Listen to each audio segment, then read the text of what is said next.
You know I'm right. Nick Durst here with Joe Calabrese. And Joe, it's not every day that we can welcome on an expert in counting to three. And he also is an author who published a book about his life and career called The Three Count, My Life in Stripes as a WWE Referee. And the foreword was written by Edge. It was released April 1st, 2013 by ECW Press. Edge, of course, in the Rumble this year. We'll get to that. But Joe, why don't you tell everybody who our guest is? Absolutely. He is currently a broadcaster for Sportsnet in his post-WWE career. He is a longtime WWE referee and still does refereeing now, but he is one of the more famous referees in WWE history. We welcome Jimmy Korderas. Jimmy, welcome to the show. How are you doing? Thank you, guys. I'm doing as well as I can be, considering the circumstances, doing my best to, I hate to call it this, but I've labeled it anti-social distancing. So there you go. Yeah. So Jimmy, we're excited to have you on. Of course, we got the Royal Rumble this weekend, so we will discuss that. But first, I wanted to know, who were your favorite wrestlers growing up, and how did you fall in love with the industry?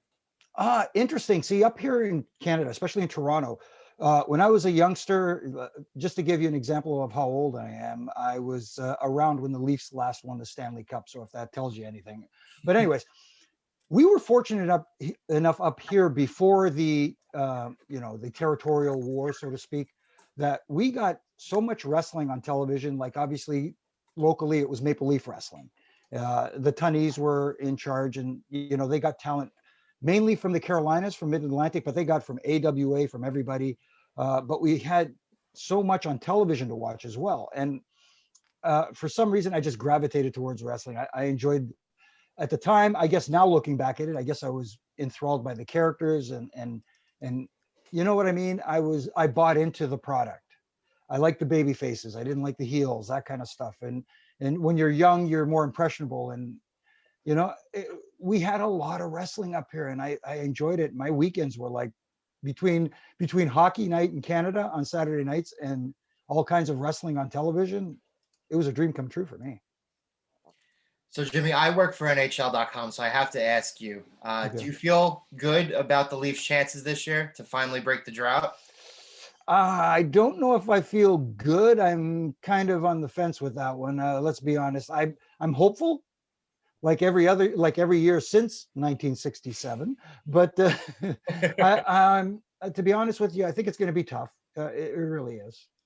Well, I really hope that we get to see Austin Matthews and John Tavares finally break through. They're very well deserving, and of course, the fan bases as well. But obviously, the Leafs have a drought, but in general, Canada has a drought. It's been a long time since the Canadian team won the Stanley Cup, and this year, the chances might be better with the Canadian division. Yeah, maybe so. But at the same time, like I said, there's a lot of good teams out there. Just, oh man, and like you said, it's a Canadian division, so each team's going to play each other a lot. It's going to be it's going to be interesting, that's for sure. No doubt about it. So I want to know, did you want to be a wrestler, and how did you end up getting started in the wrestling business and ultimately becoming a referee? It's weird. I kind of had this, when you're young, you have these dreams and these aspirations and thinking, man, maybe one day I could become a professional wrestler. It looks like a cool profession. But at the same time, I didn't know if I was physically able, because I was watching it. For lack of a better term, I ended up, when I was old enough to go on my own to Maple Leaf Gardens, I got what would be the equivalent of season's tickets. And I was second row ringside. And in Toronto, they used to have that ramp that was level with the ring that went from the entryway to the ring, which was awesome. And I sat right beside that ramp. So what I started doing was taking pictures. And I would take pictures, and I would come back the next show, and there was a film developing place up here. For those of you who don't know, you had to get your film developed back in the day. It didn't just we know appear. We're old enough. I'm having fun here, but you double your prints for $1. So I would save a set for myself, but I would come back and sell the other set $2 a picture, and it would pay basically it would fuel my wrestling habit. Let's put it that way. And I thought maybe this would be a good way to get introduced into the industry and become a wrestling photographer, because I saw a guy that was ringside taking pictures, and I thought, maybe that's something I can do. No doubt about it. So Nick's going to take your time into WWF, WWE soon, but I wanted to ask you. I have a friend who is an indie wrestler. He wrestles in and around here in the New York City area. He wrestles in Jersey. He's driven to Pennsylvania, driven down to Virginia, driven down to Florida, up to Massachusetts. He's made all the rounds. So I've got to see like his like promotion over here that we have in the city area firsthand.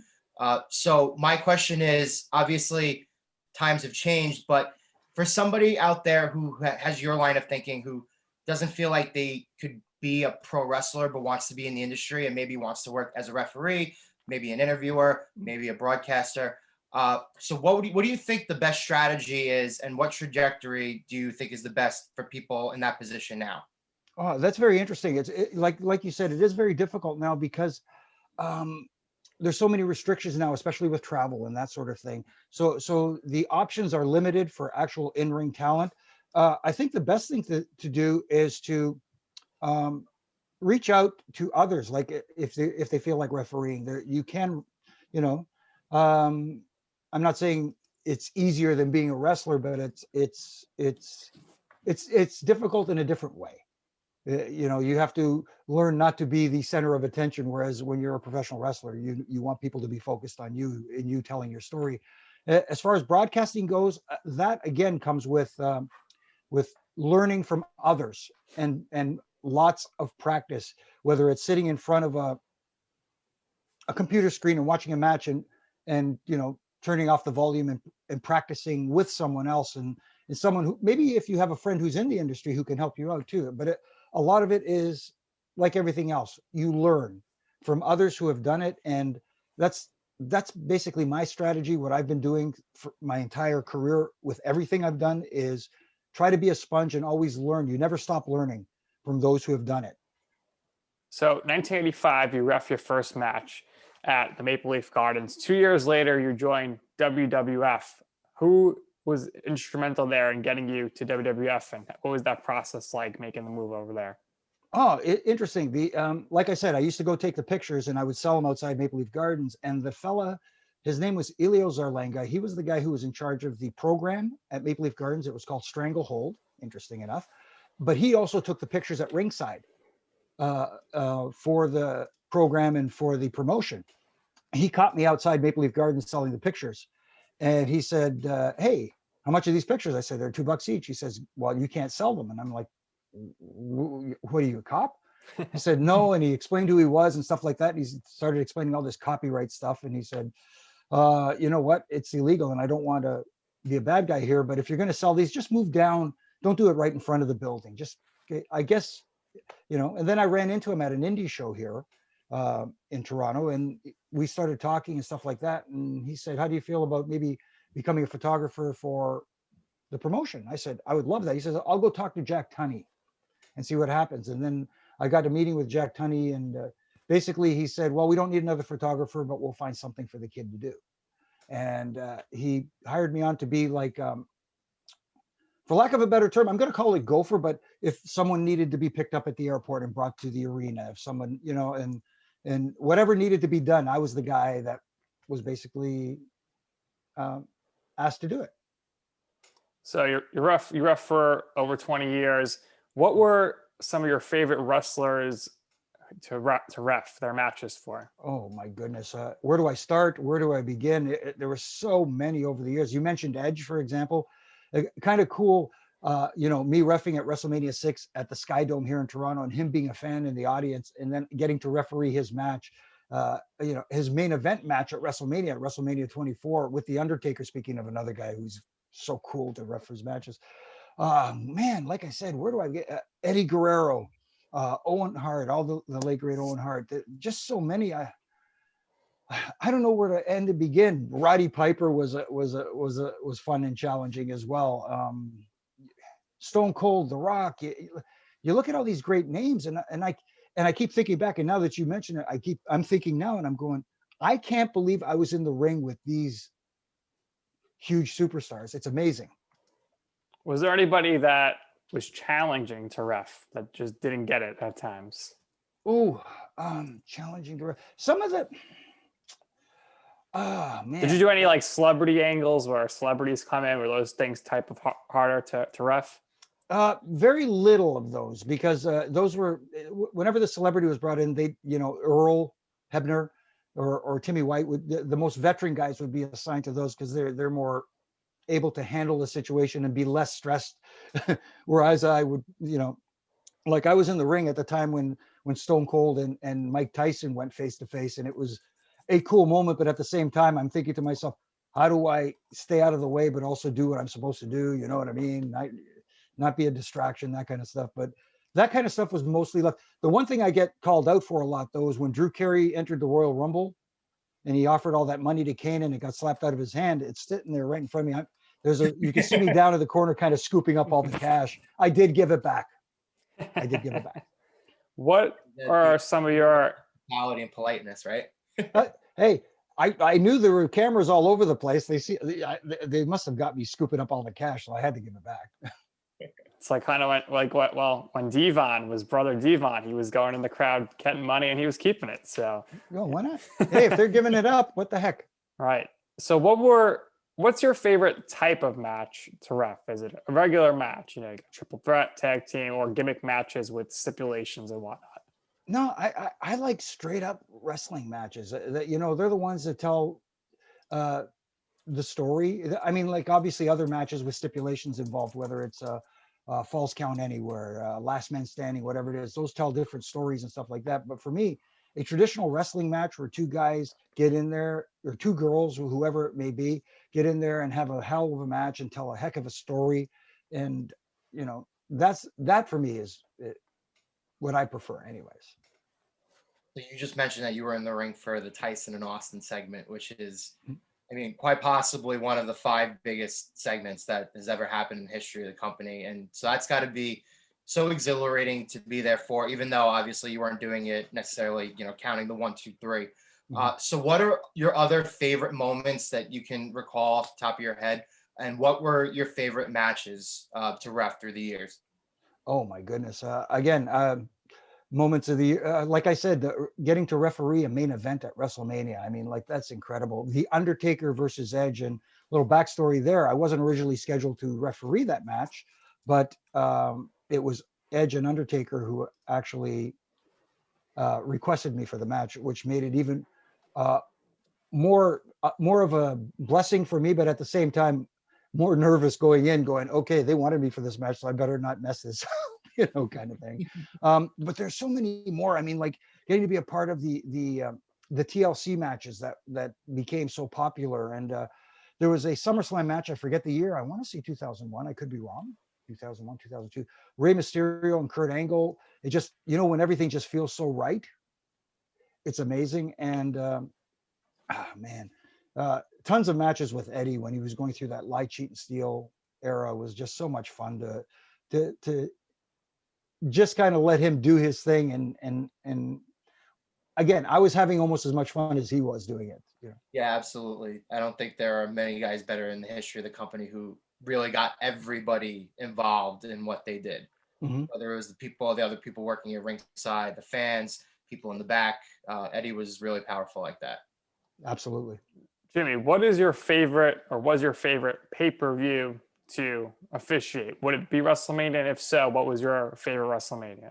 Yeah, it's got to be WrestleMania. I mean, like that's the I hate to say it, the granddaddy of them all. I hate to sound so tagline-ish, but at the same time, it is the biggest event of the year. And like I said, getting to referee a main event at WrestleMania is just it's as much of an honor for the referee as it is for the talent who are actually putting on the match. So, but also I think back to a match I did at WrestleMania in LA with again picking Eddie Guerrero and Rey Mysterio, which was fun because that kicked off the show, that opened the show. Sometimes the opening match is almost as important as the main event. Obviously the main event is very important, but you have to kick it off right too. And I thought that match was awesome. So when it comes to big matches, especially WrestleMania, how much were you actually in the know about big spots, the finishes, and knowing where to be in the right position, or how to know when someone's not actually hurt and make sure you're just going along with the script there? Yeah. Well, very, very much in like when the match is being talked about, I'm in the room and I'm just like, I'm sitting there, I'm listening to everything. So I know what to expect. And at the same time, you try to process in my head, okay, I know this is coming, but don't make it look like you know what's coming. Try to make it look spontaneous and stuff like that. So I was pretty much in the know for everything in those matches. But what was the second part of the question? Sorry again. Just like how do you know what the spots, the finish, Mhm. making sure you're in the right place, and Yeah. especially when they Oh, have the and ref take bumps and whatnot. not and making sure that the talent's not injured and stuff Right. like that. The best way to do it is to to go over there and check with them, and we have a way to check with them without being vocal.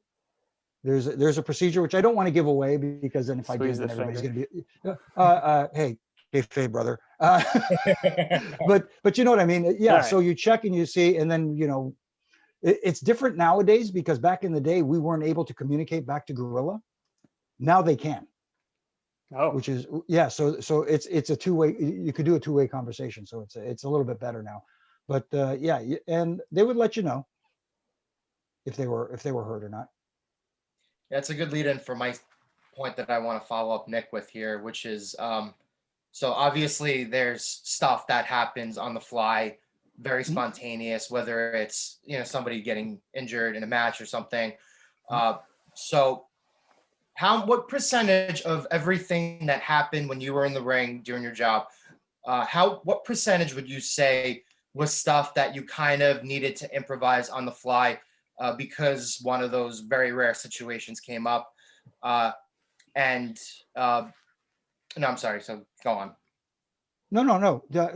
Sorry, say that again. I got so. No, I wanted to know what percentage of everything that you've ever ref was kind of on the fly, where you had to improvise and do stuff like quickly possible, very, make best of the situation.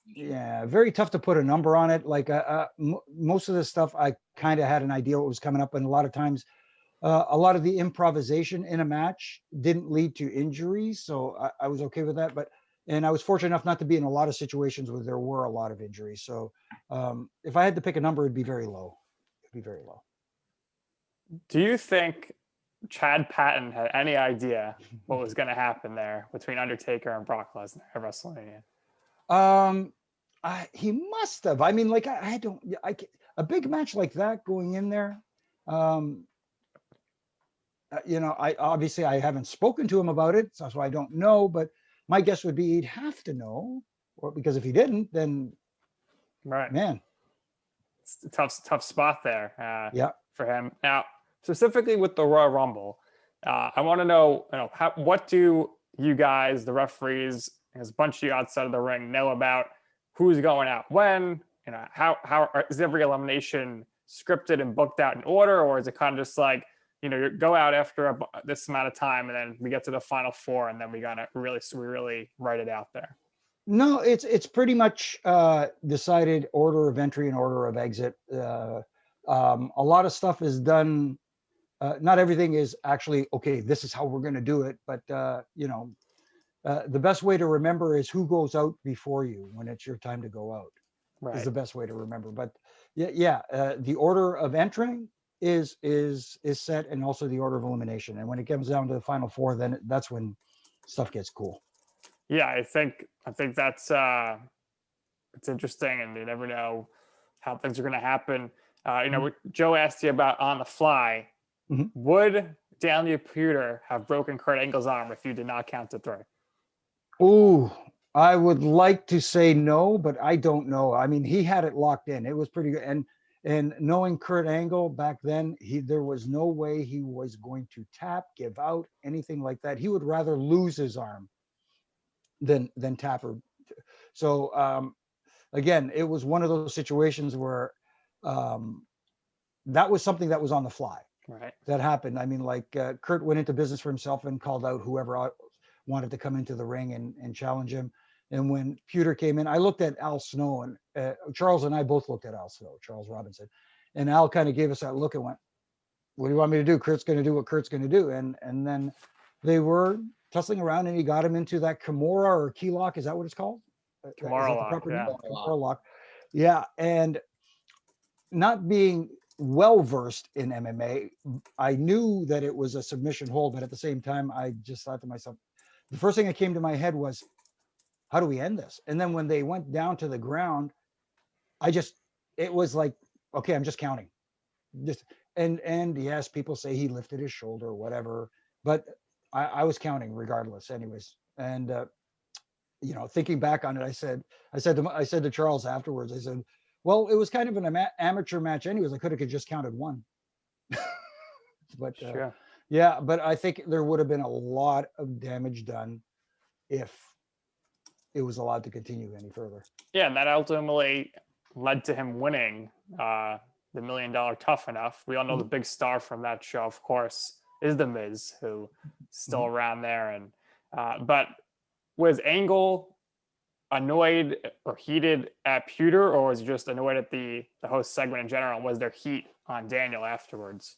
I know he was not happy with Daniel Pewter, but at the same time, he just wasn't happy that I think more that he got caught than anything else. Because I kind of stayed away from him after that for a little while. I didn't want to be around because I kind of figured he'd be a little hot, so to speak.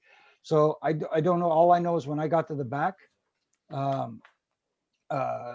Gerald Briscoe, who was manning Gorilla at the time, as I was walking through quickly, because I didn't know what to expect, just gave me a quick thumbs up as I walked through. And I ran into Fit Finley and had a little conversation with him about it. And that was it. I just said, like, okay, that's it. I don't want to think about this anymore. So I want to follow up by bringing up another heated event that changed the course of pro wrestling forever, which was the Montreal Screwjob.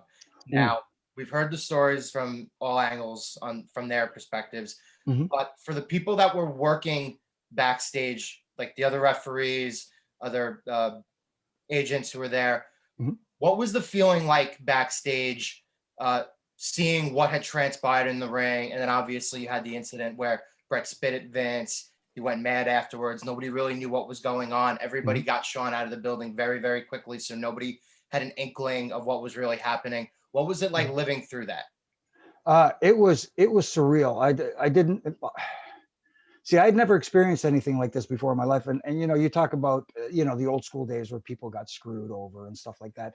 I never expected anything like that to happen. So I was at Gorilla watching because we were told the finish was going to be a big double DQ, a big schmoz, whatever. And the referees would run down and kind of break things up. So as I was watching it happen at Gorilla on the monitor, I'm thinking, like, what the heck is going on here? And after it happened, it took a while to process, but we kind of figured it out. And again, I was doing double duty at the time. Not only was I a referee, but I was also assigned with the ring crew as well. So we had to tear down the ring afterwards. So it was kind of like we were out there doing our business, which kind of kept us away from what was going on behind the scenes. So I know that a lot of guys were very upset, and a lot of guys were talking about quitting and stuff like that. And some guys boycotted Raw the next night.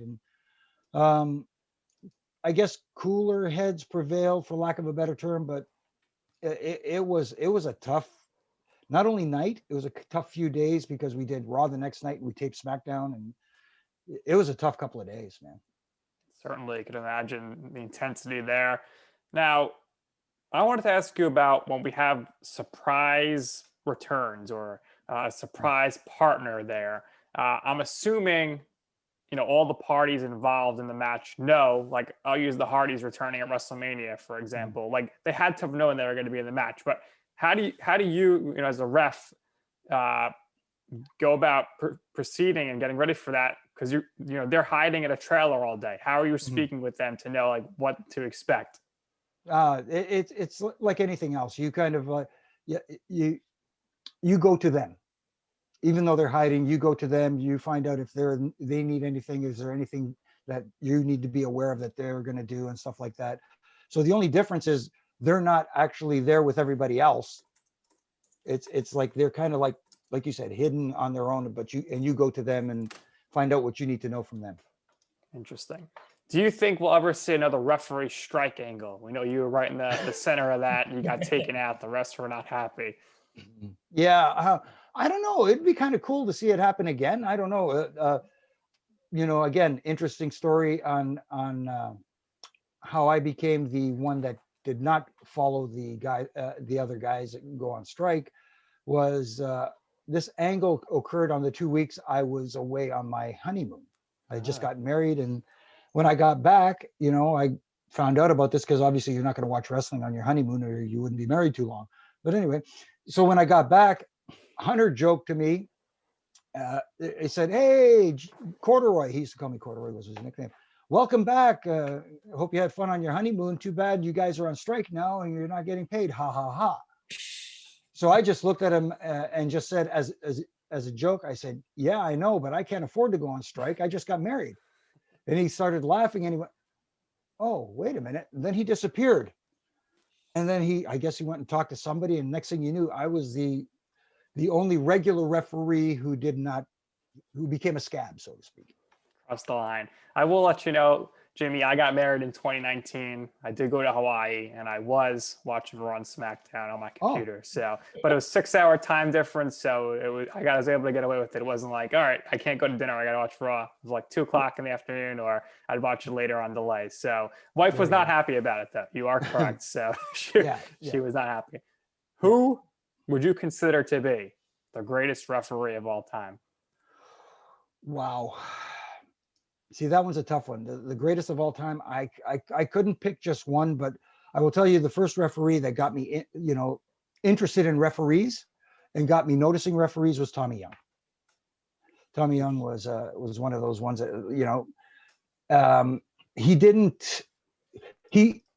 I noticed him without him being a distraction, if that makes sense.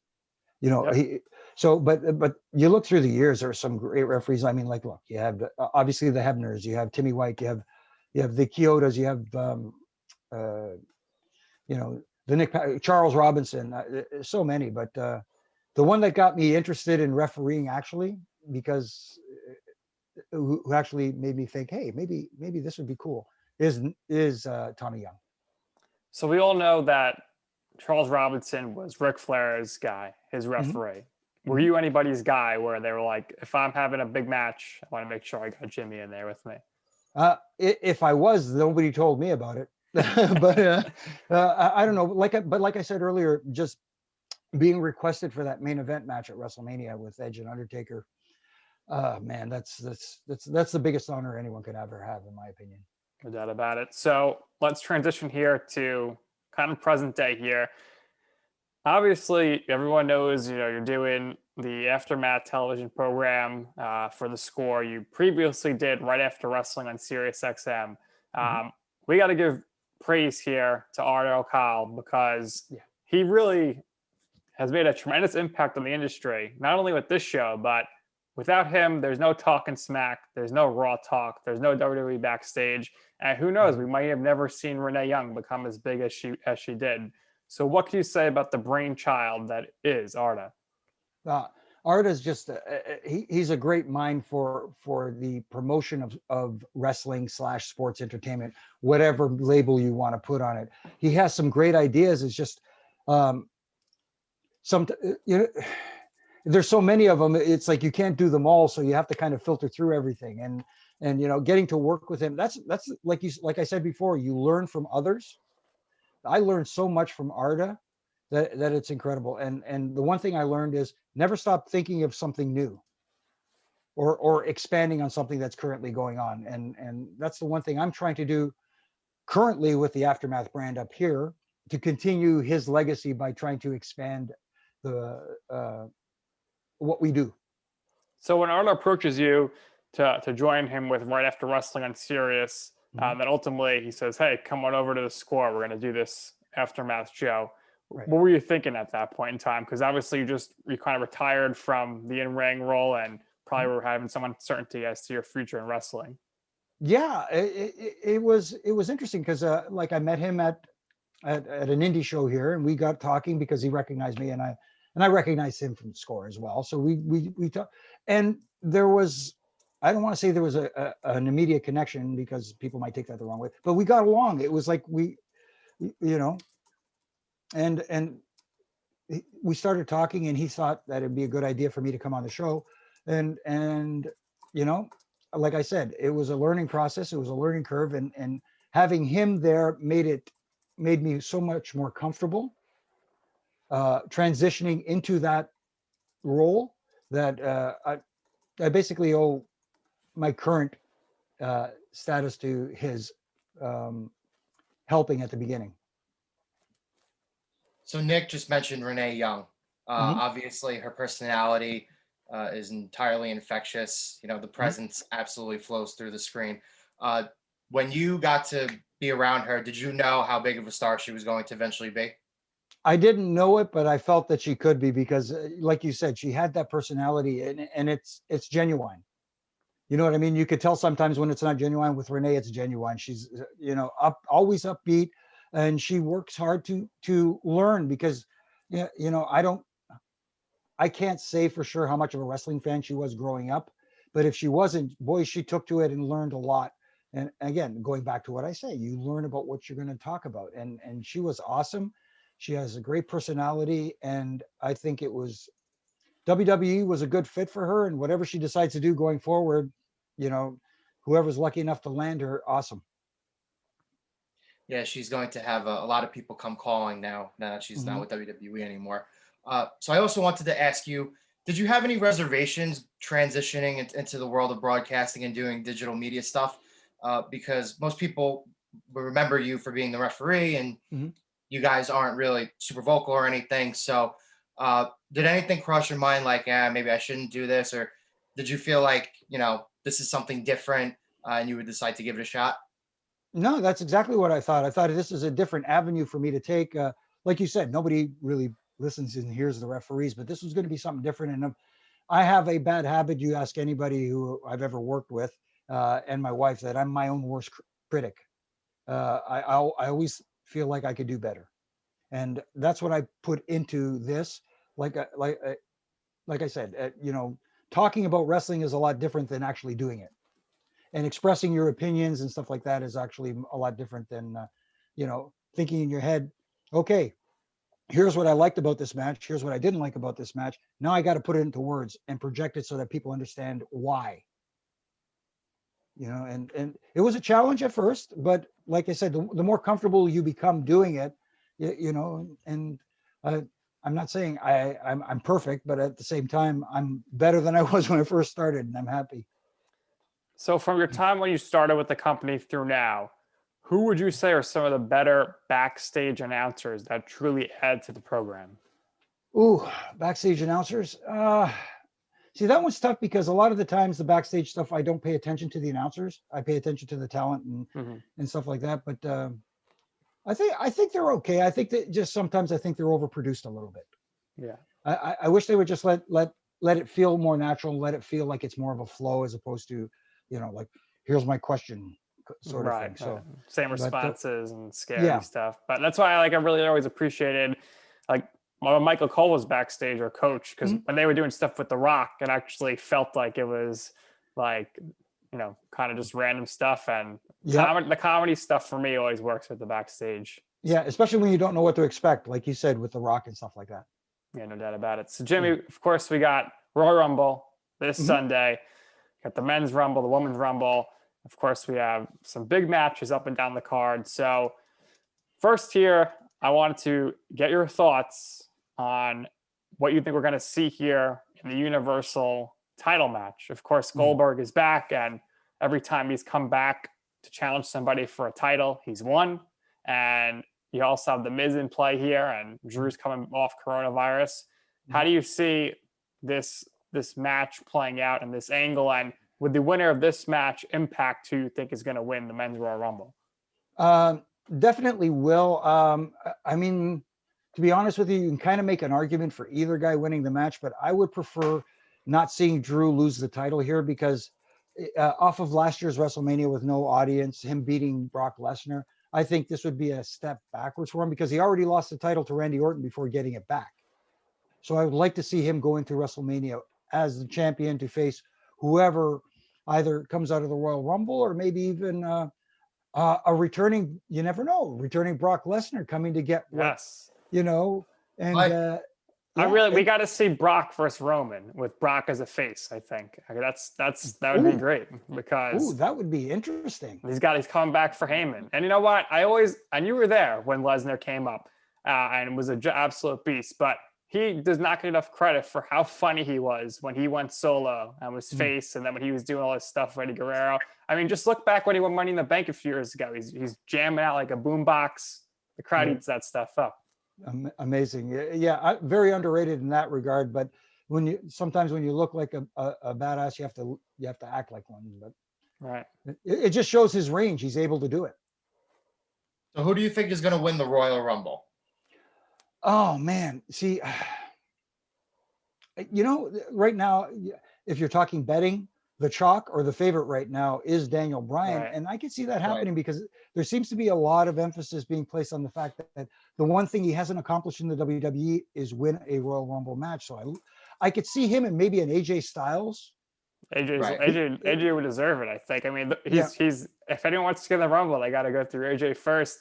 Right. For me, and obviously we're just talking here, I for some reason think if Drew wins and retains, we're either going to see Edge or Sheamus win the Royal Rumble. Ooh, yeah. Well, Sheamus would be interesting too because him and Drew are buddies, right? But they also like to fight. So from a storyline standpoint, that would make sense as well. The only problem I have is who do you consider the good guy and the bad guy? See, it's one of the issues I'm having with a lot of today's wrestling is that the shades of gray. I prefer there's a distinct good guy and bad guy, whether you like him or not. Right. I think we could also see Edge versus Goldberg, spear versus spear, because who else is going to take on Goldberg? Because obviously we haven't seen Keith Lee in a few weeks here, unless they want to have Keith Lee and Goldberg. Because obviously it seems like Goldberg is going to be involved in some capacity at WrestleMania. I'm just not sure. Who do you think is on the level of having a match with him at this point? Oh man, it could. I wish I could, come up with a name, but who knows? I like that. Maybe the Keith Lee thing. It doesn't sound too bad. A win over Goldberg at WrestleMania, despite the fact that Goldberg is advanced a little bit in years, it's still a big win for him. So over a big name. We definitely have to ask you about our guy, The Miz, who we think is extremely underrated. He's a Hall of Famer. I think he will certainly be the lead heel commentator on WWE programming once he retires and wants to do that. He has a tremendous reality show. Of course, Maurice from Canada as well. Is he going to cash in again? Is he going to fail? Obviously, if we're talking Money in the Bank timeline here, if it's really 1 year, he's going to have about 2 weeks after WrestleMania before he has to surrender the briefcase to cash in. I just don't see how you could credibly, at this point, think he's going to cash in while he has Morrison by his side. It seems like Morrison is put in more like this comedy type angle. And the fact that Otis lost the briefcase to begin with paid off JBL is an absolute crime. Yeah, it's very, very interesting. And who knows, maybe there is an attempt by Miz to cash in the Money in the Bank briefcase. And it is Morrison who actually, whether intentionally or unintentionally, screws him out of that opportunity and he doesn't cash in. So we also want to ask you your pick for the Women's Rumble match, because there's I think the possibility that we may see more surprises in the women's match than the men's match. Possibly. Yeah, I know people are hoping for maybe a possibly returning Ronda Rousey or something like that. But I'm kind of thinking that maybe the winner of the Women's Royal Rumble match ends up being Charlotte Flair, and she ends up taking on her tag team partner at WrestleMania, Asuka, for the Raw Women's Championship. I think that's a big possibility. Charlotte goes back to back, and they could have their tag team title match at WrestleMania earlier in the night. Wouldn't that be something? That would be. Well, it's over 2 nights, right? All right, one night they tag, and then see, that'd be great. I think a betting favorite has to be Bianca Belair at this point, just the way that she's being built up. But we can't really count out Alexa Bliss right now. It seems like she could certainly be in the mix here, and it's going to be interesting to see how they book everything. But I think for this Rumble, Raquel Gonzalez is going to surprise a lot of people. I think she's going to be in there. She's going to eliminate a lot of people, and if they want to make her a star, you have her pick up Nia Jax and throw her out of the ring. Right. Yeah, that's very interesting. That would be awesome. And again, I I like surprises, and you mentioned Bianca Belair. The only thing is, I don't want to rush it too much. I'd like them to build her up even more before they give her that opportunity. If you know what I mean. Yeah, no, absolutely. And I think Keith Lee is kind of in that same position. I Yes. think over the course of the next year, I think both those superstars are in the same boat because Mhm. I think there's immense potential in the both of them. Uh, but yeah, so my pick for the women's Royal Rumble is also Charlotte. I think it's Mhm. probably the obvious choice. I think it's the safest choice. And the Charlotte Asuka match that they had at WrestleMania a couple years ago, Mhm. one of the best one-on-one women's matches in WWE history. So to do it again and give them both like a true WrestleMania rivalry, especially Mhm. as the women's tag champs, I think that's a great idea. That I like it. It would be a good match and it would be interesting. But like we said earlier, to have them tag on night one and then face each other on night two, I think that would be awesome. Jimmy, I think some of the most talented people in WWE right now, and I'll name them. I'm not sure where they're going to go with these guys. I want to get your opinions. Velveteen Dream, who we Mhm. know John Cena is a big fan of. Mhm. Elias, who we know John Cena and many people are a big fan of him and his music, of course. And him and Cena have been going at it for three WrestleManias now, three WrestleManias essentially. Uh, and I want to ask you about Pat McAfee. Pat Mhm. McAfee, top guy in NXT, and he's dedicated. I've never seen somebody come in right away and be able to do the things he's able to do in the ring. Yeah, yeah, very surprising. He's awesome. He gets it, and that's part of the thing. He gets professional wrestling / sports entertainment, and some guys are just naturals, and he seems to be that natural. As far as the other guy, Elias, again, he's a total package. You have to have. I mean, there are guys out there and girls out there who are very talented in-ring performers, but they don't have the total package. You want people to get invested in you as a character too, as well. Elias is a guy like that. Velveteen Dream is like that. His characters, some people might say over the top, but at the same time, it's very entertaining and uh, it draws you in, and that's what you want. And sometimes you can sacrifice a little bit of in ring as long as you've got enough character that'll draw people in. And all three of the people you mentioned have the potential to be huge stars. It's just, again, it's how they are presented and without rushing them to that spot. No doubt about it. Now, I mean, they named the company after the guy, Walk with Elias. And I've never seen, I mean, there was after WrestleMania a few years ago, I mean, he has everybody on Raw chanting like "We are assholes" or something. Like you don't that to me just shows total star power. Hopefully something happens there with him. Mhm. Last question for me here. I want to know, what do you think makes the most sense for John Cena to do at WrestleMania this year? Obviously, there's some reports out there they're going to have him because they want to have some fans in the stadium, which I think would be awesome. So, people might be scared to come and with everything, but you got the big names there. We're expecting to see Goldberg. Edge is going to have a match. And now we're saying, oh, maybe we'll have something with John Cena. Do you think he should pick things up with Bray Wyatt or go somewhere else? Interesting. I don't know. It's maybe do you even need him to wrestle at this point? Maybe just make an Yeah. appearance of somehow. You mentioned Elias.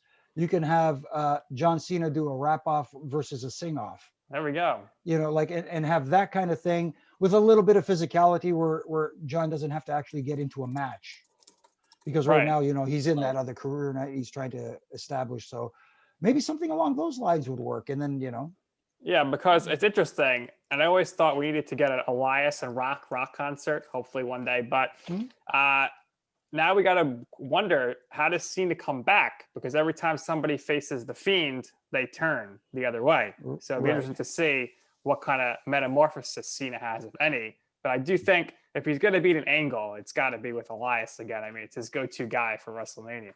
I think so. I think that's the way to go. The Fiend seems to be locked up with Randy Orton right now, and I think that's the direction it's going. So don't confuse everybody by integrating the two, if that makes sense. So I will chime in here and I will mention a quick point, right? Hogan became Hollywood Hogan. Rock became Hollywood Rock. I think if Cena comes back, I think he's going to follow along in that same vein. Hollywood Cena. Well, like the crowd today is I don't want to say conditioned, but pretty much, even though Cena would come back as a babyface, chances are they may boo him. So in that regard, maybe it'll have the reverse effect, and people will start cheering him instead. So I don't Yep. know, but it Right. would be interesting to see him come back with a little more edge to him. Jamie, do you think if there was fans right now, Roman Reigns would be getting massive cheers? Unfortunately, I want to. I probably because he is, man, he is in such a groove right now.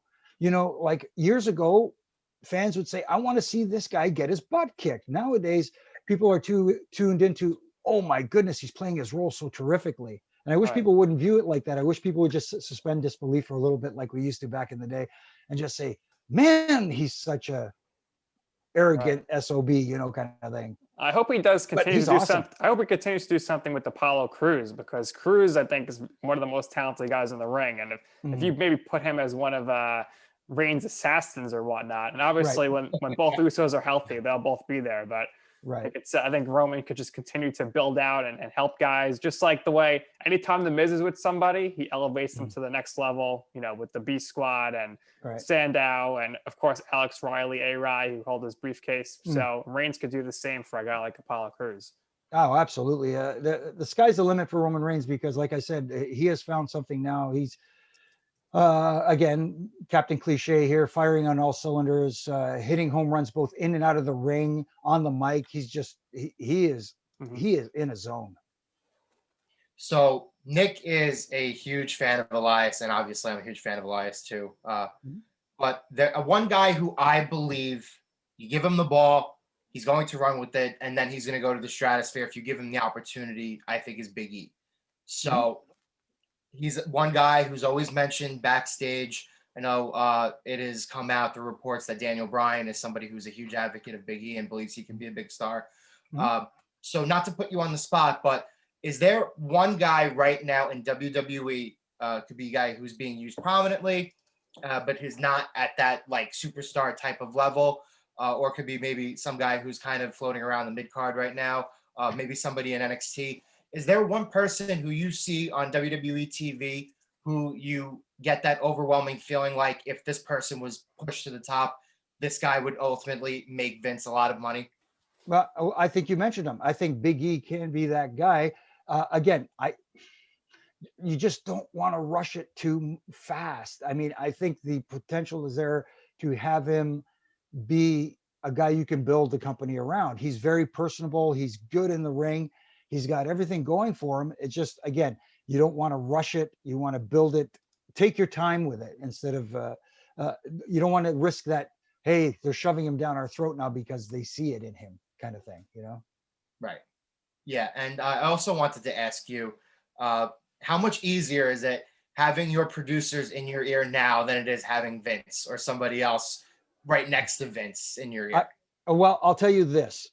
Vince was very rarely in communication with the referees because uh, I think he knows that if he were the one to actually get on there vocally in the middle of a match, it might have some people go, "Ugh," you know what I mean? Yeah. So, but I will say this. Uh, Obviously, TV is a little bit different. Um, you know what? It was generally Gerald Briscoe mostly, or Bruce Pritchard, or somebody like that. So it wasn't that bad having him in your ear.